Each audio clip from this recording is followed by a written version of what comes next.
Sistem Necromancer, bab 421 sampai dengan 425.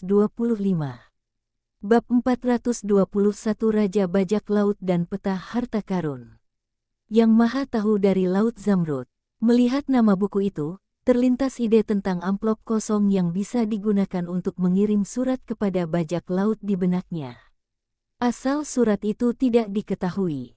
Namun setiap saat, ia dapat secara akurat memprediksi lokasi kapal dagang yang melewati rute tersebut dan kapal bajak laut. Biarkan bajak laut pergi ke rute untuk merampok kapal dagang pada waktu yang tepat. Apakah ini kemahatauan? Selain itu, Pilipa juga menyebutkan Raja Bajak Laut. Mungkinkah benar-benar ada Raja Bajak Laut di batu giok ini? Memerintahkan bajak laut secara rahasia. Kalau dia sekuat itu, kenapa dia tidak pernah muncul? Pasti hebat kalau dia bisa memimpin para bajak laut untuk merebut kembali lautan. Pikirkanlah hal itu dalam benak Anda. Aku mulai membolak-balik buku-buku tua di tanganku. Halaman-halamannya lembek dan rasanya akan lapuk kalau kupaksa sedikit. Selama berabad-abad di Laut Zamrud, para pejuang yang menjelajahi lautan, terutama manusia pesisir dan suku Bevila, meninggalkan jejak yang mendalam di lautan ini. Mereka muncul sebagai penjajah, penakluk, dan penjajah yang menimbulkan badai di sepanjang pantai. Mereka merajalela dan menjarah kekayaan secara sembarangan. Pada saat yang sama, negara-negara yang hancur mulai bersatu untuk menumpas bajak laut dan kapal perang yang sunyi memenuhi seluruh lautan. Di setiap lokasi, mayat-mayat kering bajak laut atau kepala armada sekutu digantung. Petik 2. Di bawah pengepungan armada gabungan dan sejumlah profesional tingkat tinggi, para prajurit laut yang merajalela mulai dengan cepat gagal atau terpecah belah.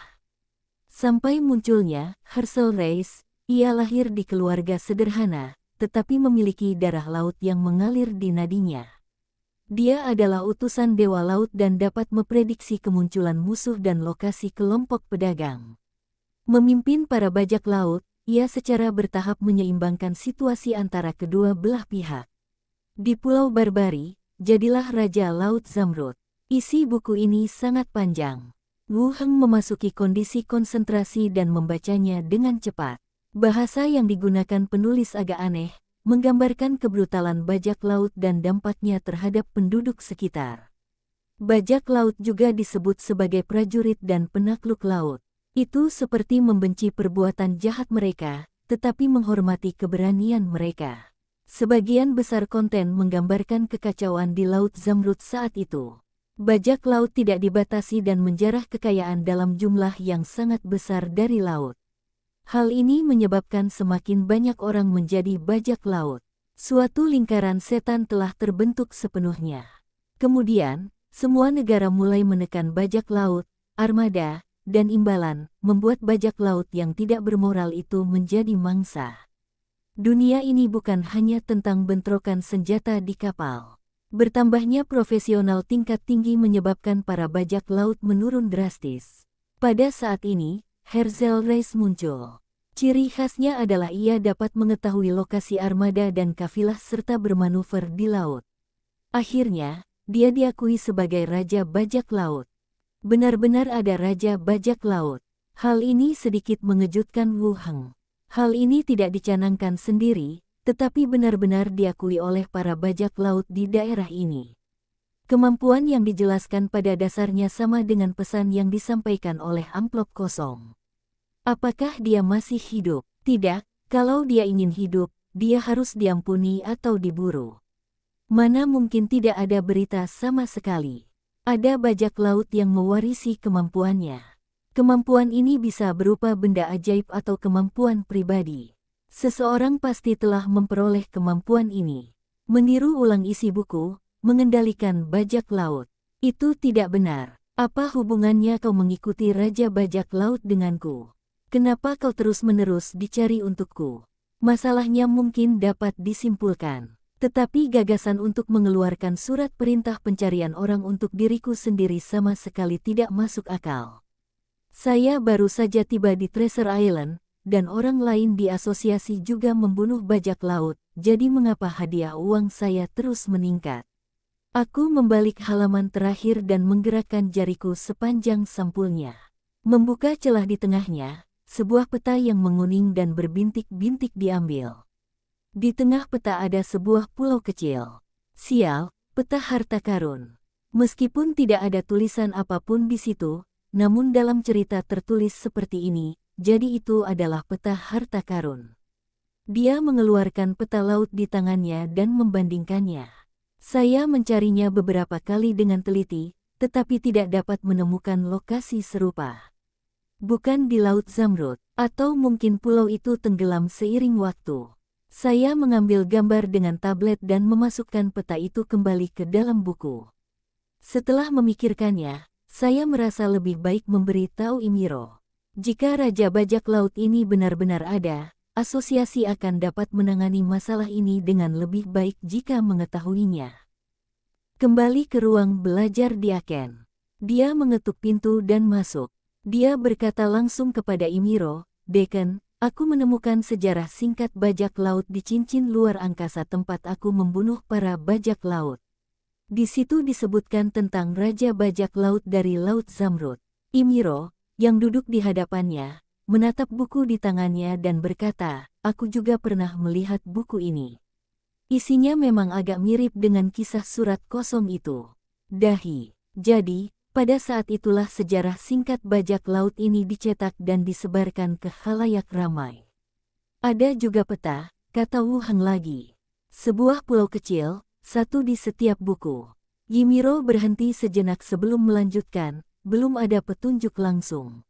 Dengan menghubungkan isi di atas dengan kejadian amplop kosong, kita bisa memfokuskannya sebagai petunjuk. Namun, hati-hati jika mereka mencoba menyesatkan kita dengan cara ini." Wu Heng menyipitkan matanya sedikit. Buku itu tidak menyebutkan amplop kosong. Ada kemungkinan pula pihak lain akan mengarahkan seluruh kejadian ke arah ini untuk menyesatkan arah penyelidikan. Jernih. Simpan saja buku dan petanya untuk saat ini.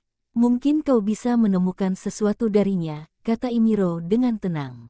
Baiklah. Wu Heng menjawab dan meninggalkan ruang belajar. Kembali ke ruang belajarmu. Enfiel telah kembali, dan sarapan yang dibelinya diletakkan di atas meja. Kukira Tuan sudah kembali. Saya pergi ke Diaken. Wu Heng kembali ke meja dan melihat sarapan yang sudah disiapkan. Pagi ini sungguh lezat. Enwir tersenyum, menuangkan secangkir teh, lalu menyerahkannya. Tuan baru saja kembali, silakan makan lagi. Weyer masih sangat bijaksana. Senyum di wajah Enfier menjadi lebih cerah. Tunggu sampai sarapan selesai. Wu Heng duduk di ruang belajar lagi dan mengobrol dengan Enfiel sebentar. Melihat tidak ada yang salah, dia menjelaskan beberapa kata dan langsung meninggalkan asosiasi itu. Naiklah ke sepedamu dan kembali ke tempat tinggalmu. Dorong pintu gerbang hingga terbuka. Mini mengenakan pakaian latihan dan berlatih berbagai gerakan. Sekarang, bukan hanya latihan fisik. Pelatihan kekuatan super juga telah ditambahkan, dan kemampuan mengendalikan api juga memerlukan latihan yang sering. Melihat Wu Heng kembali, dia berlari dan menerkam sambil bergelantungan di tubuhnya. Guru, apakah Anda sudah sarapan? Wu Heng menyeret pelayan kecil itu dengan kaki melilit pinggangnya dan berkata sambil berjalan, kita makan di perkumpulan. Oh, apakah kamu keluar dengan lancar? Semuanya berjalan lancar. Apakah Mini baik-baik saja di rumah? Tentu saja saya baik dan mengurus keluarga dengan baik. Wu Heng membalikkan gadis kelinci itu dan berkata, Mini hebat sekali. Hehe. Mini tersenyum dan mencium lehernya. Masuklah ke dalam kediaman. Setelah mandi di kamar mandi, saya kembali ke kamar tidur dan tidur sampai lewat pukul 1. Keluar dan turun ke bawah. Dia langsung masuk ke ruang radio di lantai 3 dan mengambil mikrofon.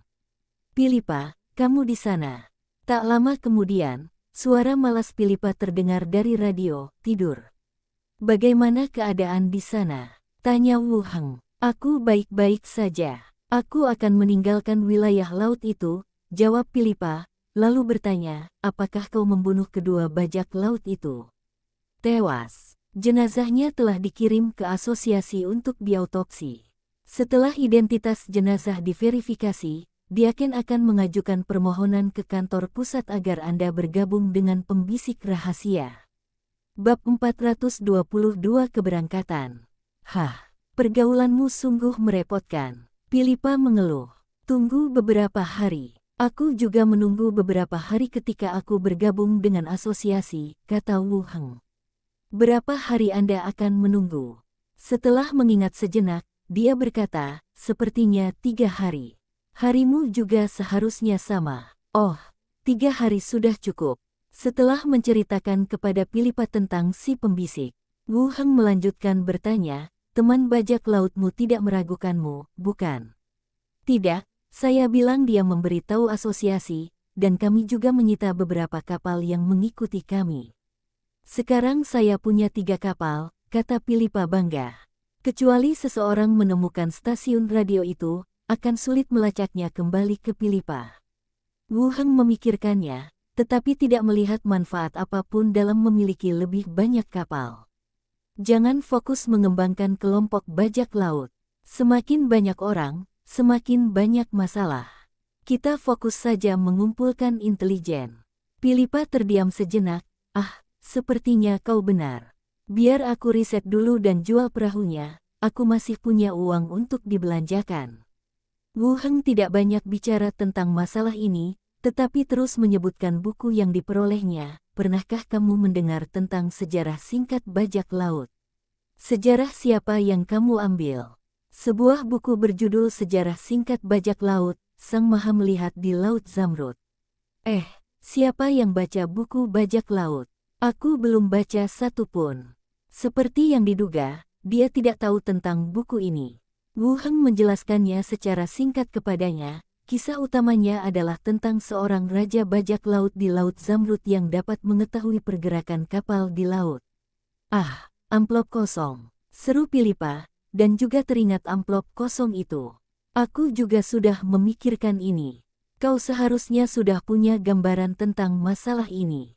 Perhatikan informasinya, kata Wu Heng langsung. Oke. Beberapa kelompok bajak laut veteran pasti tahu beberapa informasi. Aku akan bertanya-tanya nanti kalau ada waktu. Wu Heng berpikir sejenak dan berkata, aku punya peta harta karun lain. Aku akan memberikannya kepadamu saat aku punya kesempatan. Mari kita lihat apakah kamu bisa menemukan tempat ini. Pilipa berkata, baiklah, bajak laut ikan terbang dan aku akan pergi ke pelabuhan untuk beristirahat. Aku akan kembali dalam beberapa hari, dan kau bisa memberikannya padaku nanti. Bagus. Pilipa melanjutkan, di mana ibuku? Aku akan membiarkan dia bicara denganmu lain kali kita punya kesempatan. Aku baru saja kembali ke Treasure Island. Baiklah, aku tidak terburu-buru. Sekian dulu untuk saat ini. Hati-hati di luar sana dan jangan berteman dengan bajak laut. Baiklah, selamat tinggal, ayah. Setelah menutup telepon, Wu Heng kembali ke lantai 4. Buka gerbang dan pergilah ke dunia zombie. Di sisi lain masih ada kantor manajer mal. Keluarkan walkie-talkie dan hubungi Qi Hancai. Tak lama kemudian, langkah kaki terdengar dan sesosok tubuh berjaket panjang dan sepatu. Bot Martin berjalan mendekat. Kamu mencariku? Wu Heng bertanya, apakah semuanya baik-baik saja di sini? Tidak apa-apa. Pemerintah provinsi terus mengumpulkan emas dan akan terus menjual beberapa cetak biru dan amunisi kepada kami, lapor Qi Hancai. Baiklah, biarkan mereka terus menjual beberapa peluru meriam revolver. Lagi pula, akan lebih baik jika kita membawa gambar pelurunya, kata Wu Heng. Senapan mesin revolver memiliki laju tembakan yang tinggi dan kekuatan yang besar. Dalam waktu kurang dari 1 menit, perahu dan penumpangnya hancur berantakan. Namun, konsumsi amunisinya juga besar. Peluru yang dijual terakhir kali bersama dengan senapan mesin habis dalam waktu kurang dari 1 menit. Sekarang saya harus terus membiarkan pihak lain menjual kepada saya. Qi Hancai mengeluarkan buku catatan kecil dari sakunya, menekan tombol isi ulang pena, dan menuliskannya. Baiklah, saya akan mencatatnya. Saya akan menghubungi mereka saat saya kembali. Wu Heng mengangguk dan melanjutkan, apakah peralatan peleburan emas sudah dikirim? Sudah dikirim ke sini. Di mana sumurnya? Aku juga sudah memilihnya. Wu Heng berdiri dan berkata, ayo pergi. Keduanya berjalan keluar dari mal dan, dipimpin oleh Qi Hancai, tiba di halaman di belakang mal. Salju di halaman dibersihkan dan lubang besar yang dalam digali di tengahnya. Apakah tempat ini baik-baik saja? Tanya Qi Hancai. Seharusnya bisa. Minta seseorang melelehkan emasnya dan mengirimkannya sebelum emas cair mendingin, perintah Wu Heng. Oke. Qi Hancai mengeluarkan walkie-talkie dan segera memberikan instruksi. Wu Heng mengeluarkan semua bagian sumur elemen air. Sejumlah besar prajurit kerangka dipanggil dan mulai berkumpul. Seluruh sumur lebih seperti reservoir besar. Badan sumur batu diukir dengan simbol dan pola yang rumit. Dengan preseden, boneyard, dan fire furnace, mereka jauh lebih akrab dengan bangunan magis. Biarkan seperti yang sudah dirakit. Tak lama kemudian, beberapa orang yang selamat datang dengan cepat sambil membawa emas cair. Wu Heng memerintahkan mereka untuk menuangkan emas di sepanjang alur dan ke beberapa lokasi penghubung. Tunggu hingga cairan mendingin. Riak magis samar menyebar seketika. Rune pada sumur juga mulai berlaku, mengumpulkan elemen air di dekatnya, secara bertahap mengembunkannya menjadi tetesan air dan menyimpannya di dalam sumur. Wu Heng berkata kepada Qi Hancai, sumber air di sini aman dan bisa diberikan kepada semua orang. Ingatlah untuk menempatkan seseorang untuk menjaganya. Jika rune di atasnya rusak atau seseorang meracuninya, itu akan berdampak. Ini pertama kalinya Qi Hancai mendengar tentang rune, tetapi dia menduga bahwa itu adalah pola-pola di atasnya. Dia mengangguk dan setuju, biarkan kerangka itu menjaga di sini, akan lebih aman. Ya, tidak apa-apa. Beberapa kerangka dikirim untuk menjaga tempat itu. Keduanya berjalan keluar lagi. Qi Hancai melanjutkan, modifikasi keretanya hampir selesai. Saya coba mengendarainya beberapa jarak dan tidak ada masalah. Butuh waktu hampir seminggu untuk naik kereta. Orang-orang di pangkalan ini punya pengalaman dalam memodifikasi mobil, jadi memodifikasi kereta seharusnya tidak menjadi masalah.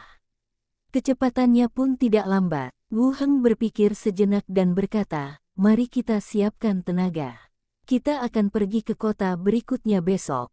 Di dunia zombie, belum ada kemajuan akhir-akhir ini. Sekarang saatnya untuk beralih ke langkah berikutnya. Baiklah, aku akan bersiap nanti. Kembali ke mal. Qi Hancai pergi mengurus urusannya sendiri, dan Wu Heng juga kembali ke Treasure Island. Turun satu lantai. Mini, Enfiel dan Sanara sedang duduk di ruang tamu mengobrol tentang beberapa hal menarik yang terjadi baru-baru ini. Wu Heng turun dari lantai atas dan mengobrol dengan mereka sebentar. Si juru masak kerangka juga membawakan makan malam. Beberapa orang duduk di meja makan, mengobrol dan makan malam. Apa saja kesibukanmu selama 2 hari ini? Tanya Sanara penasaran. Asosiasi itu mengatur untuk menangkap para bajak laut, jawab Wu Heng. Kamu tidak akan pernah bisa menangkap bajak laut, jangan membuat dirimu lelah, kata Sanara lirih. Nada khawatirnya membuat Mini menoleh dengan mata terbelalak bingung. Sanara mengganti topik lagi, pulau ini sedang mengumpulkan armada kedua yang siap berlayar. Beberapa pengawal pedagang dan tentara bayaran akan mengatur orang-orang untuk bergabung dengan mereka. Wu Heng mengambil gelas anggur dan menyesapnya, lalu bertanya dengan ragu, apakah kita akan pergi ke laut? Tidak, saya dengar mereka akan menjalani pelatihan, tapi tim di pulau ini, seperti halnya para penjaga, berhak menangkap dan menggeledah pulau ini, jelas Sanara. Oh, Bunga Bintang juga sudah mengatur orang. Kita semua punya hak untuk menggeledah. Kelompok pedagang lain sudah mengatur orang, jadi kita tidak punya pilihan selain mengatur orang juga. Persaingan antar kelompok pedagang tidak setenang yang kau kira, kata Sanara tanpa daya. Benar sekali, mengusir bajak laut adalah hal yang baik. Bagaimana pulau itu diatur merupakan masalah kebijakan setempat. Asosiasi memang memiliki beberapa hak, tetapi tidak dapat mencampuri masalah tersebut sesuka hatinya. Kecuali jika ada konspirasi atau ancaman besar terbongkar. Setelah makan malam, mereka mengobrol sebentar di ruang tamu. Sanara pergi dan mereka bertiga kembali ke kamar masing-masing untuk beristirahat. Larut malam, Sanara datang diam-diam lagi. Keduanya berpelukan di tempat tidur. "Apakah kamu tidak lelah berlari seperti ini setiap hari?" tanya Wu Heng. "Ini cukup menarik." "Ah, Nona Sanela, Anda benar-benar menyukainya." "Benci sekali, kenapa memanggilku Nyonya saat ini?" Keesokan harinya, dunia zombie. Stasiun Kereta Api Utara. Pada saat ini, kereta api seperti benteng baja yang bergerak. Bagian depan mobil memiliki bemper segitiga mengilap, dan kaca jendela dilindungi oleh batang baja setebal jari yang dilas secara horizontal. Bodi mobil diperkuat dengan pelat logam, dan posisi kunci juga diperkuat secara khusus. Dengan rasa kekuatan yang besar, panel surya dan antena dipasang di bagian atas, yang dapat menyediakan energi sekaligus meningkatkan penerimaan sinyal. Bagian belakang mobil bahkan lebih dibesar-besarkan, dengan beberapa kerucut baja sepanjang setengah meter dilas padanya. Mereka pasti takut kalau zombie akan menyeret bagian belakang mobil dari belakang. Total ada 6 gerbong, yang digunakan untuk mengangkut perbekalan, kerangka, dan para penyintas yang berangkat bersama. Terdapat juga palang-palang horizontal yang dilas ke atap untuk mengangkut naga kerangka. Makanan dan perbekalan dimuat ke gerbong dan staf juga memeriksa kondisi kereta. Ki Hancai datang dan berkata, "Semuanya sudah siap. Kita bisa pergi kapan saja. Ayo, kita masuk ke mobil dan berangkat lebih awal." Setelah berkata demikian, dia mengambil kerangka itu dan langsung berjalan menuju kereta yang telah disiapkan. Setelah semua kerangkanya siap, Ki Hancai memegang walkie-talkie dan berkata, "Ayo pergi." Dengan suara gemuruh, kereta api perlahan mulai bergerak. Bab 423 Distrik Kota Timur. Di dalam kereta, bau las dan oli mesin menusuk hidungku. Ruang di dalam kereta relatif sempit, dan diisi dengan berbagai perlengkapan dan peralatan yang perlu dibawa. Dindingnya ditutupi pelat logam berbintik-bintik, dan di beberapa tempat Anda dapat melihat pipa dan kabel yang terhubung sementara. Tabung lampu redup di atap memancarkan cahaya redup, membuat orang merasa sedikit tertekan. Ruang diprioritaskan untuk kerangka dan perbekalan, jadi kursi untuk berkuda akan agak sempit. Ki Hancai memperkenalkan dengan lembut. "Tata letaknya bagus." Wu Heng berkata demikian lalu duduk di samping. Kursi-kursinya merupakan kursi keras berbahan kulit hijau tua yang panjang dengan meja panjang tetap di tengahnya. Ada juga monitor yang terpasang di meja, menampilkan gambar pengawasan di sekitar kereta. Ini berada di luar kereta, dan ada kamera pengintai yang dipasang untuk memastikan setiap sudut tertangkap. Meskipun saya tidak tahu kereta api di provinsi-provinsi telah dimodifikasi seperti apa. Modifikasi kereta api di sini lebih lengkap dari yang saya bayangkan. Sambil duduk di kursi, Ki Hancai berkata lugas, "Jika semuanya lancar, perjalanan ke stasiun kota Anhui akan memakan waktu 5 jam. Jika terlalu banyak zombie, kita perlu berhenti dan membersihkan mereka. Bagian luar kereta memang bisa menahan zombie, tetapi tetap ada risiko tergelincir. Setelah tergelincir, peralatan yang kita miliki saat ini akan menyulitkan kereta untuk kembali ke jalurnya." Wu Heng juga mengerti maksud pihak lain. Kalau ada banyak zombie, bersiaplah terlebih dahulu dan biarkan kerangka-kerangka itu yang menangani pertempuran.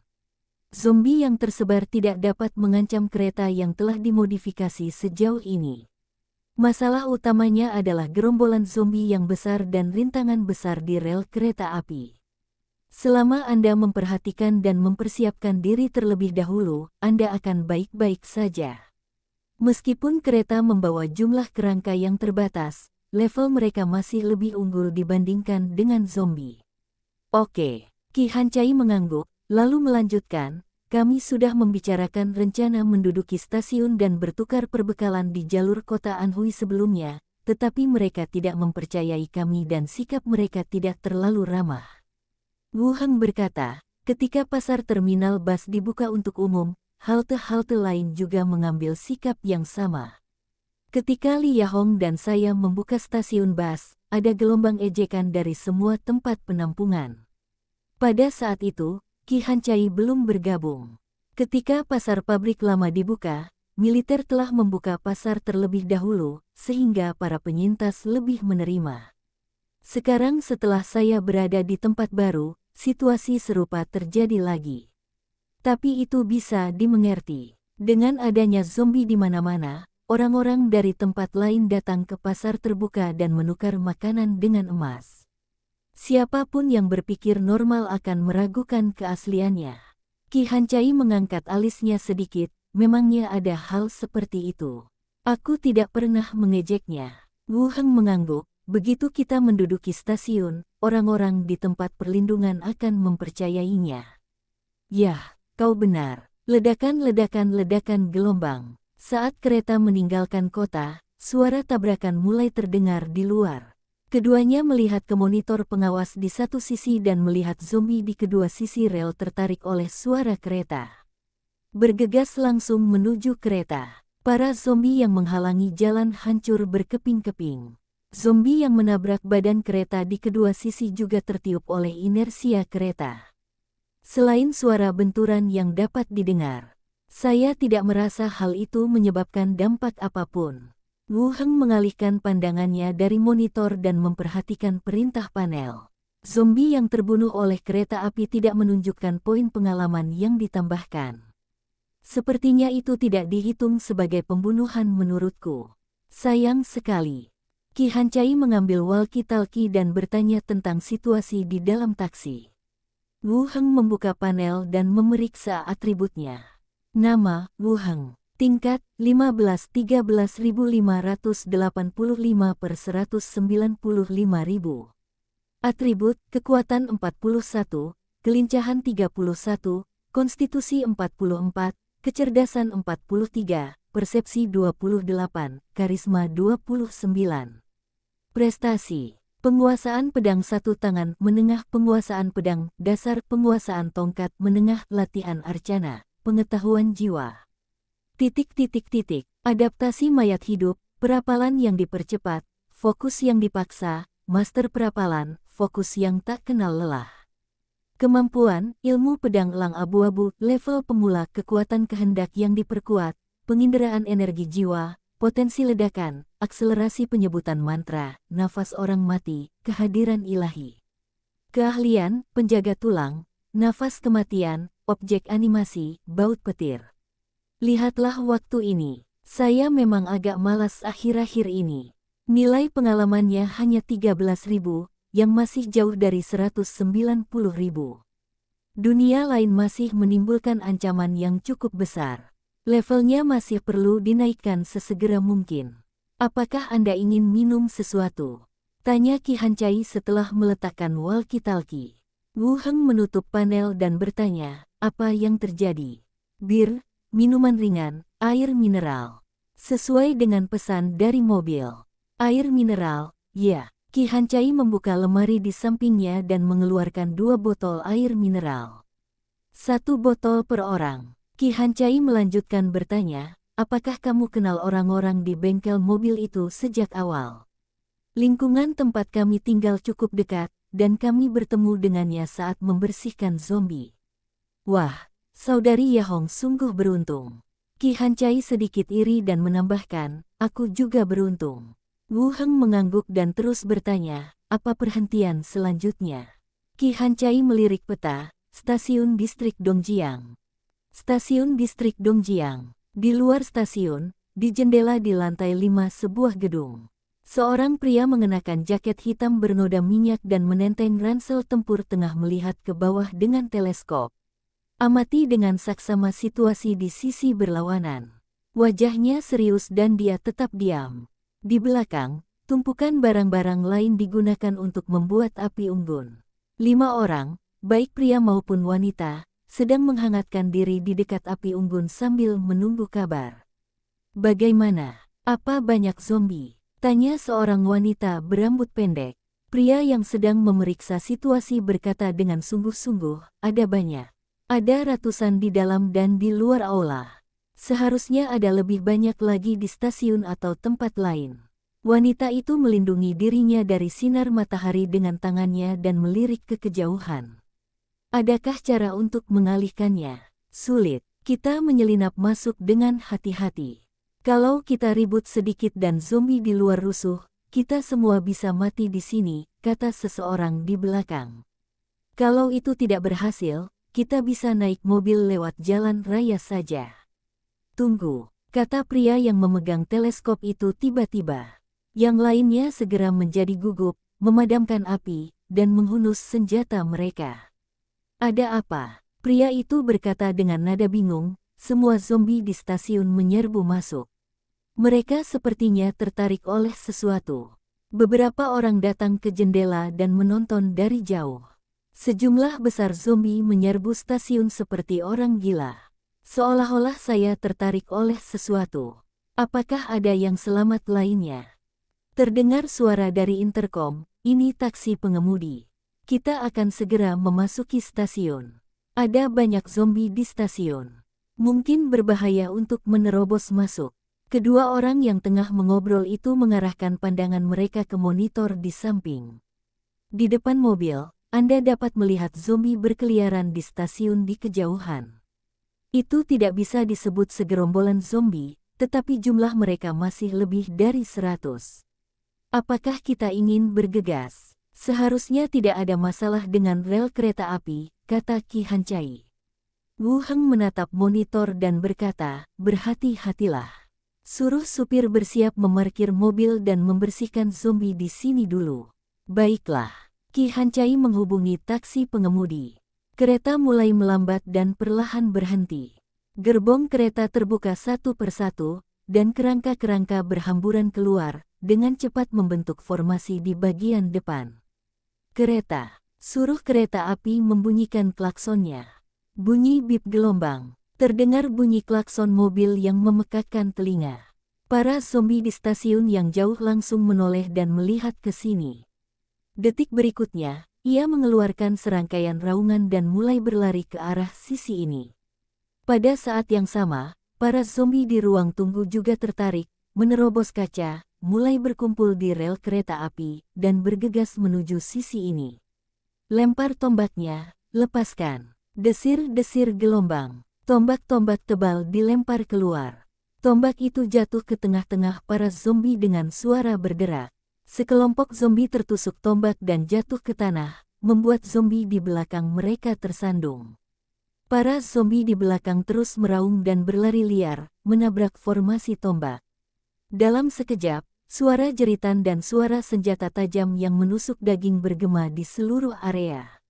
Seekor naga terbang berbentuk kerangka berputar-putar di angkasa. Ia akan menukik ke bawah dari waktu ke waktu, menangkap zombie, menyeretnya ke udara, dan melemparkannya ke bawah, menjatuhkan beberapa zombie.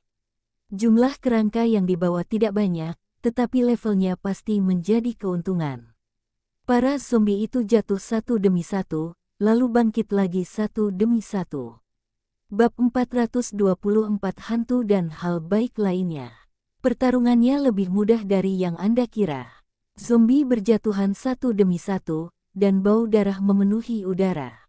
Dibandingkan dengan membersihkan jalan komersial dan bundaran pusat, jumlah zombie ini bahkan tidak cukup untuk membersihkan sebuah gang pada saat itu. Belum lagi ancaman apapun yang mungkin ditimbulkannya. Tak lama kemudian, pertempuran pun berakhir. Semua zombie yang menyerbu terbunuh. Seluruh jalan dipenuhi darah dan dahan-dahan yang patah. Setelah memastikan tidak ada zombie baru yang menyerbu, Wu Heng maju 2 langkah dan melepaskan medan perang mayat.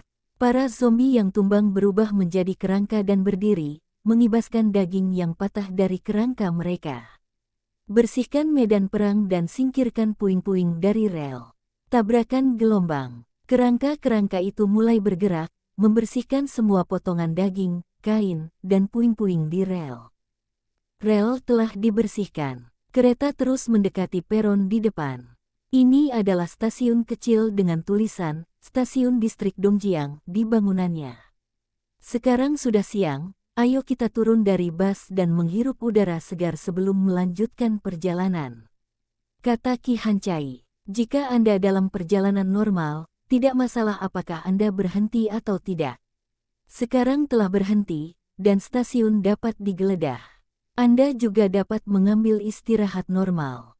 Hiruplah udara segar. Lagi pula, demi alasan keselamatan, seluruh bagian dalam kereta disegel rapat. Di pihak Wuheng, hantu-hantu yang dilepaskannya juga terbang kembali dari lokasi berbeda di kedua sisi. Suatu gambaran bersama muncul dari pikiranku. Penyintas. Dalam gambar, seorang korban ditemukan menggunakan walkie-talkie untuk menyampaikan suatu pesan. Setelah melihat layar, Wuheng menatap Qi Hancai lagi dan berkata, ayo istirahat dan makan.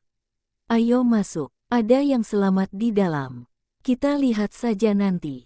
Yang selamat, muncul di sini. Qi Hancai tercengang. Mereka pasti menyadari perubahan pada zombie dan datang ke sini untuk menyelidikinya. Wuheng berjalan ke gedung di depan sambil membawa kerangka itu dan menjelaskan. Qi Hancai mengikuti di belakang sambil memegang walkie-talkie, meminta semua orang untuk beristirahat, lalu menyusul. Para korban selamat di kereta turun untuk menghirup udara segar dan memeriksa kondisi kereta. Di ruang tunggu, area merokok di dekat jendela. Korban selamat, yang mengenakan jaket tebal dan menenteng ransel, terus berbicara melalui walkie-talkie. Aduh, sial, ada kereta api dengan modifikasi yang konyol. Badan keretanya terbuat dari pelat besi, dan ada ram di bagian depannya. Bukan, itu bukan kereta manusia. Sial, itu kereta yang terbuat dari kerangka. Sial, monster-monster ini mulai mengembangkan teknologi. Pria itu berjongkok di bawah jendela, sesekali melihat keluar, lalu berseru ke interkom. Suara bingung terdengar dari interkom, tenang. Apa yang kau lihat? Kereta api. Apa lagi? Pria itu menurunkan tubuhnya dan menjelaskan, sebuah kereta api modifikasi tiba di stasiun. Yang melindunginya adalah sekelompok kerangka bersenjata dan berbaju sirah. Kerangka apa? Itu tulang-tulang di tubuh seseorang. Dagingnya sudah membusuk, seperti kerangka. Interkom kembali terdiam. Lalu dia bertanya dengan ragu, apakah kamu yakin? Tentu, mereka berbahaya. Aku juga melihat naga tulang terbang.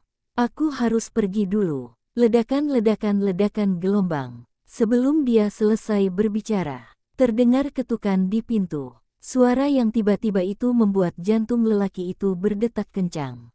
Terjadi pusing dan penglihatan kabur. Kembalilah dulu. Ayo kita pergi dari sini. Stasiun ini tidak bisa digunakan. Suara seorang teman terdengar dari interkom. Pada saat yang sama, terdengar suara seorang wanita dari luar pintu, korban selamat, kan? Kami baru saja sampai, ayo keluar dan ngobrol sebentar. Pria itu menggelengkan kepalanya untuk menjernihkan pikirannya. Sambil menarik napas dalam-dalam, aku mengangkat interkom dan berkata, Yinghui, aku mencintaimu. Kamu tidak perlu menunggu aku kembali. Sial, apa yang membuatmu tergila-gila? Pria itu mematikan interkom dan berjalan keluar. Ketika saya mendorong pintu ruang merokok, saya melihat seorang pria dan seorang wanita berdiri di luar, dikelilingi oleh puluhan kerangka pucat. Beberapa kerangka mengenakan baju besi dan memegang senjata dingin di tangan mereka. Beberapa memegang senapan dan senapan mesin ringan. Pasukan khusus kerangka. Ini bahkan lebih mengejutkan daripada adegan sebelumnya. Kamu manusia. Qi Hancai juga menatap orang lain. Kelihatannya dia tidak terlalu kekurangan gizi. Tentu saja dia manusia, jawab Qi Hancai, lalu melanjutkan, apa yang kau lakukan di sini, menyelinap. Pria itu langsung berkata, saya melihat zombie berlarian ke satu arah, jadi saya datang untuk memeriksa apa yang sedang terjadi. Dia senang bisa berkomunikasi secara normal. Saya mungkin tidak mati. Qi Hancai lalu bertanya, apakah tempat perlindunganmu dekat? Pria itu ragu sejenak, lalu mengangguk.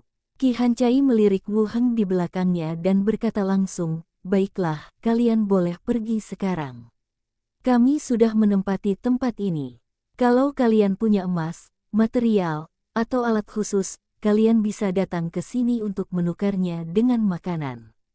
Pria itu mengerutkan kening dan berpikir sejenak, apakah Anda dari tempat penampungan pabrik lama yang Anda katakan akan Anda datangi beberapa hari yang lalu? Ya, Ki Hancai mengangguk. Kalian benar-benar di sini. Baiklah, kita akan ke stasiun kota Anhui. Apakah kamu punya informasi di sana? Ki Hancai menyilangkan tangan dan menatapnya. Pria itu berkata, aku tahu sesuatu. Akan kukatakan padamu. Bisakah kau melepaskanku? Ki Hancai mengangkat alisnya dan berkata, mari kita lihat apakah apa yang kamu katakan bermanfaat. Tatapan pria itu melirik, dan setelah berpikir sejenak, ia berkata perlahan, kudengar ada hantu di dalam stasiun kota Anhui yang akan menghantuimu sampai kau mati. Ki Hancai tertegun dan mengerutkan kening, ceritakan padaku secara rinci. Saya tidak tahu banyak. Saya hanya tahu bahwa sebuah tempat penampungan melaporkan kejadian ini di radio. Mereka mengimbau semua orang untuk berhati-hati saat mendekati stasiun. Mereka mengatakan banyak orang telah meninggal dan mereka terpaksa pindah dari markas mereka. Setelah itu, tidak ada kabar dari tempat penampungan itu. Hantu. Stasiun utama menyebutkan, hantu. Apakah di sini juga? Melihat wanita di hadapannya tidak mengatakan apapun, pria itu bertanya dengan hati-hati, bolehkah saya pergi? Apakah kamu tahu hal lainnya? Entahlah. Kalau aku tahu, aku pasti akan memberitahumu. Itu tidak akan merugikanku, tegas pria itu. Baiklah, silakan beritahu orang-orangmu bahwa kamu bisa menghubungi kami jika kamu ingin berdagang. Pria itu ragu-ragu. Kita mau masuk mobil.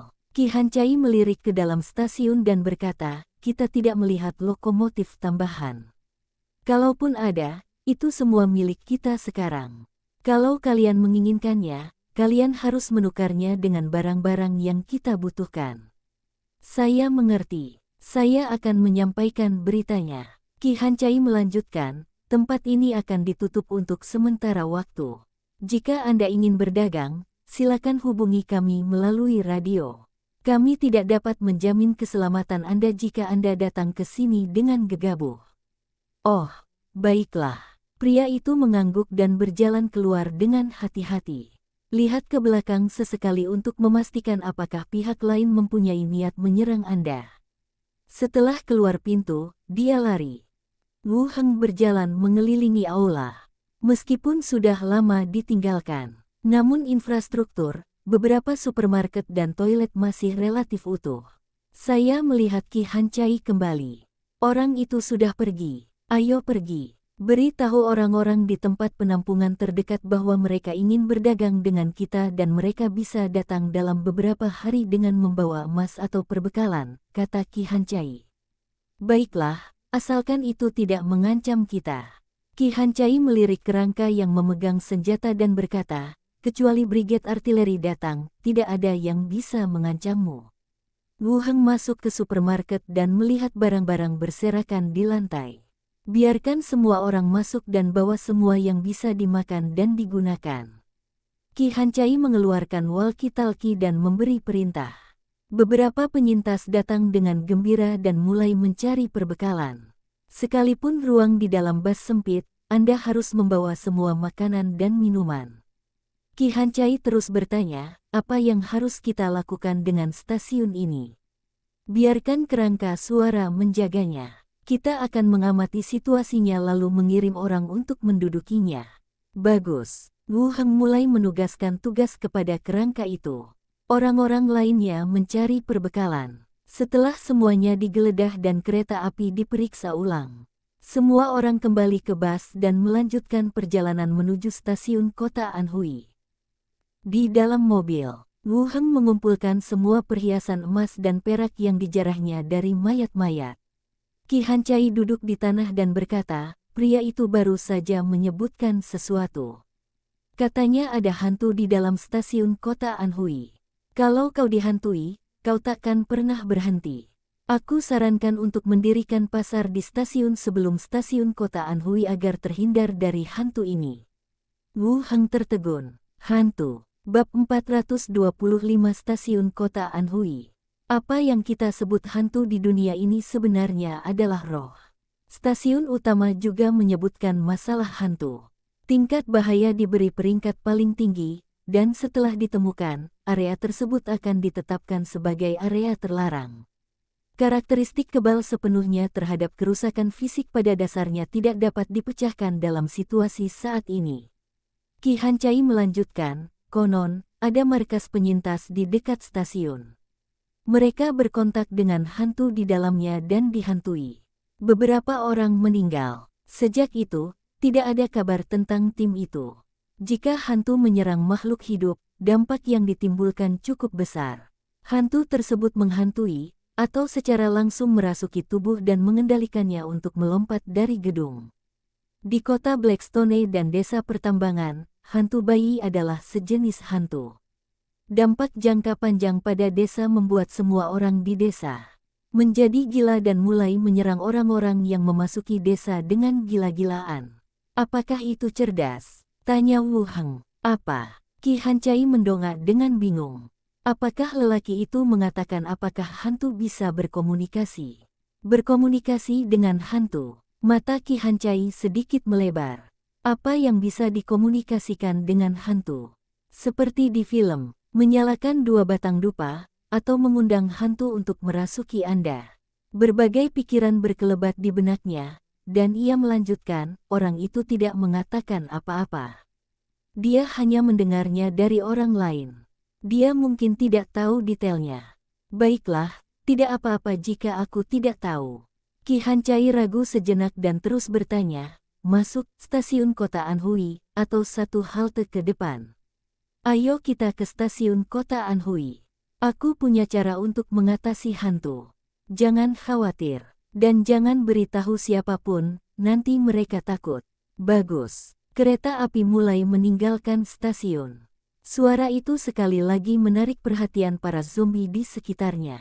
Terdengar suara mobil saling bertabrakan. Kami terus berkendara selama lebih dari 40 menit. Kereta memasuki stasiun Xixia. Formatnya sama dengan stasiun sebelumnya. Setelah kedua hantu itu menyelidiki situasi dan memastikan tidak ada bahaya khusus, Wu Heng turun dari mobil dan mengatur tim kerangka untuk membersihkan zombie di lokasi di depan. Gelombang zombie menyerbu, tabrak barisan kerangka dan mulailah bertarung. Kerangka tombak saat ini tidak sebanding dengan kerangka tingkat rendah di awal. Dalam hal level, ia telah melampaui zombie biasa. Dalam tabrakan dahsyat itu, para zombie jatuh ke tanah satu demi satu. Mengaspal jalur di depan. Tunggu sampai semua zombie mati. Tidak ada zombie baru yang menyerbu ke arah mereka. Wu Heng melompat dari kereta, memegang tongkat tulang belakang, dan mulai melepaskan Battlefield of the Dead. Kerangka-kerangka bangkit dari tumpukan mayat. Tubuhnya bergetar dan tulang-tulangnya mengeluarkan suara mendesis. Situs ini jelas memiliki lebih banyak zombie daripada situs sebelumnya. Berdiri di sekitar, sedikitnya ada sekitar 1000 kerangka. Bersihkan medan perang dan singkirkan puing-puing di rel kereta api, perintah Wu Heng. Semua kerangka mengambil tindakan. Mulailah membersihkan rel kereta api dan buang semua barang yang tidak berguna di kedua sisi rel. Kereta dan tentara kerangka terus maju dan masuk ke stasiun. Wu Heng membawa Qi Hancai dan kerangka itu ke lobi stasiun. Biarkan para penyintas membawa barang-barang yang dapat digunakan di toko ruang tunggu, dan terus atur kerangka untuk menjaga tempat ini juga. Di masa depan, jalan ini harus tetap terbuka. Anda masih perlu mengendalikan situs itu sendiri. Setelah barang-barang dipindahkan, semua pintu dan jendela yang menghadap keluar stasiun disegel. Naiklah ke kereta dan teruslah berjalan. Kereta api terus melaju. Saat kita semakin dekat ke lokasi sasaran, para zombie yang menyerbu dari sekeliling menjadi semakin sering muncul. Semua orang tampaknya duduk dalam drum yang panjang, dan suara dentuman terus berlanjut. Perjalanan normal 5 jam. Baru pada saat senja kami mulai mendekati stasiun kota Anhui. Sopir taksi melaporkan lagi, kita bisa melihat stasiun kota Anhui. Ada banyak sekali zombie. Haruskah kita berhenti sedikit lebih awal? Setelah memasuki musim dingin, lamanya waktu siang hari akan dipersingkat secara signifikan. Gambar yang dihasilkan kamera di dalam mobil tidak sejelas pada siang hari.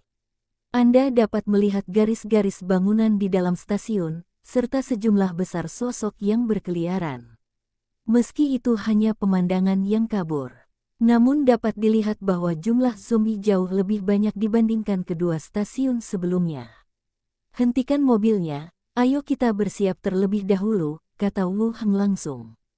Qi Hancai menyampaikan perintah, dan kereta yang sudah melambat perlahan berhenti. Begitu pintu mobil terbuka, beberapa zombie menyerbu. Dia dijatuhkan ke tanah oleh sekelompok kerangka yang turun dari mobil, dan ditikam hingga tewas dengan tombak. Hanya ada sedikit kerangka, jadi kamu duduk saja di kursi pengemudi. Kalau terjadi apa-apa, aku akan langsung memberitahumu, kata Wu Heng kepada Qi Hancai yang menemaninya. Dia tidak bisa membantu dalam pertempuran, dan tidak ada yang bisa dilakukan jika dia tetap di sini. Qi Hancai tertegun sejenak, lalu mengerti maksud pihak lain. Oke. Dia mengencangkan jaketnya, membuka pintu dan berjalan menuju kabin pengemudi. Setelah yang lainnya pergi, Wu Heng membebaskan Xiao Xiao dan Glenda. Kedua hantu itu melihat sekeliling dengan rasa ingin tahu, dan bahkan menjulurkan kepala mereka melalui atap dan badan mobil untuk melihat keluar. Kereta ini sangat keren, kata Xiao Xiao. Glenda menatap monitor dan mengangguk setuju. Sampai batas tertentu, kamu memang punya arah pengembanganmu sendiri. Di dua stasiun pertama, lalu dia melepaskan hantu itu. Namun, Qi Hancai ada di sana saat itu, dan kedua hantu itu tetap tidak terlihat, jadi mereka tidak sempat berbicara. Sekarang tidak ada seorang pun di sekitar, aku mulai mengungkapkan perasaanku. Wu Heng berkata langsung, ada stasiun kereta di depan. Ada informasi bahwa ada hantu di stasiun itu. Glenda, pergilah dan dapatkan informasi tentang hantu itu. Jika pihak lawan kuat, terbanglah kembali lebih dulu. Kumpulkan juga informasi tentang zombie-zombie itu, termasuk jumlah dan zombie-zombie yang cacat. Awasi mereka. Bagus. Jernih. Kedua hantu itu sepakat, melewati tembok dan terbang keluar. Wu Heng juga membuka pintu mobil dan keluar. Ubah beberapa tubuh zombie yang jatuh menjadi kerangka. Mulailah mengatur kerangka ke dalam formasi dan bersiap menghadapi zombie. Tidak lama kemudian, Xiao Xiao terbang kembali dari kejauhan. Dia berkata cepat-cepat, ada zombie besar. Bagaimana dengan jumlah zombie? Tanya Wu Heng. Ya, banyak. Tidak banyak di sana, tapi ada lebih banyak di ruang tunggu, kata Xiao Xiao. Coba aku lihat. Perlahan-lahan ia meresap ke dalam tubuh dan gambar-gambarnya dibagikan dalam pikiran. Ada banyak sekali zombie di seluruh gedung itu, sedikitnya 3 atau 4 ribu. Hanya ada satu zombie cacat, zombie tingkat kedua berbadan besar. Bebaskan Xiao Xiao lagi. Dia memintanya untuk tetap di sisinya untuk berjaga-jaga, dan setelah menunggu beberapa saat, Glenda masih belum kembali. Jadi saya tidak berencana untuk menunggu lebih lama lagi. Dia mengeluarkan interkomnya dan berkata, klakson. Wow, gelombang. Sebuah peluit merdu berbunyi. Pada saat yang sama, lampu depan kereta juga bersinar ke depan, menerangi pandangan ke depan. Para zombie di stasiun yang jauh langsung tertarik oleh peluit dari sisi ini.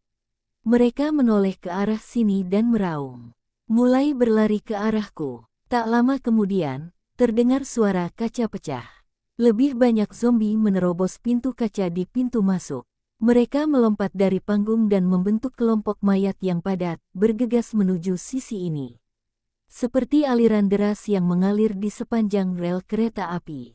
Lempar tombaknya, lepaskan. Desir-desir gelombang. Tombak besi dilemparkan langsung ke langit. Sejumlah besar zombie tertusuk tubuh mereka dan dipaku ke tanah, dan zombie di belakang mereka tersandung dan jatuh. Teruslah gelombang. Kemudian datanglah gelombang kedua dan ketiga tombak besi, yang terus berjatuhan ke arah gerombolan mayat dari atas kepala mereka. Terus bunuh zombie. Saat zombie mendekat, Wu Heng melemparkan bone armor pada dirinya sendiri dan melanjutkan formasi tombak maju. Tabrakan gelombang. Kerangka tersebut berada dalam posisi setengah jongkok. Tombak-tombak tebal ditikamkan lapis demi lapis. Kemudian, para zombie menyerbu ke formasi tombak tanpa rasa takut. Suara senjata tajam menusuk daging beku, raungan zombie, dan suara garukan pada baju besi kulit memenuhi seluruh area. Rasanya asam dan menusuk di mulut Anda. Kemudian, seekor naga kerangka berputar-putar di langit. Dari waktu ke waktu, ia akan menangkap zombie, melemparkan mereka dari luka, dan menjatuhkan lebih banyak zombie. Meskipun jumlah zombie lebih banyak daripada kerangka, tetapi ia tetap tidak dapat menembus garis pertahanan yang dibentuk oleh kerangka-kerangka itu. Bahkan jika itu berarti membuat formasi tombak mundur setengah langkah. Paman, pria besar itu datang ke sini. Sebuah suara kecil terdengar di dekat telingaku. Wu Heng menatap ke depan. Lalu sesosok zombie besar menyerbu sambil meraung seperti banteng gila. Semua zombie di depannya terlempar, dan dia dengan paksa membuka jalan. Wu Heng melirik ke sampingnya dan berkata, "Keranmu, pergi bunuh zombie besar itu dan jangan biarkan dia mendekati sisi ini." Keranmu memegang pedang panjang di tangannya, mengetukkan kakinya pelan, dan langsung menyerbu keluar. Saat mendekati barisan depan antrian kerangka, zombie besar itu hendak menyerbu. Awan kabut lepas, sosok Keranmu menghilang dalam sekejap. Detik berikutnya, dia muncul di belakang pria besar yang sedang berlari. Pedang panjang di tangannya menebas secara horizontal, dan dengan suara "pu" gelombang, suara bilah tajam yang memotong daging dan darah terdengar, dan tengkorak besar itu jatuh ke tanah. Tubuh zombie itu terus terhuyung maju beberapa langkah. Dia terjatuh ke tanah dengan suara keras. Keranmu mengayunkan pedang di tangannya berulang kali, membunuh semua zombie biasa yang menyerbu. Sosoknya mundur sedikit demi sedikit ke dalam barisan kerangka di belakangnya. Kereta. Para penyintas yang menemani mereka menatap monitor pengawas dengan mata terbelalak karena terkejut. Di bawah lampu depan kereta, semua orang melihat dengan jelas bahwa kerangka yang tampak seperti pendekar pedang muncul dari udara tipis di belakang zombie yang cacat itu. Terlebih lagi, dia membunuh zombie cacat tingkat kedua dengan satu pedang. Bagaimana penampakannya? Flash, sialan, itu akan berkedip.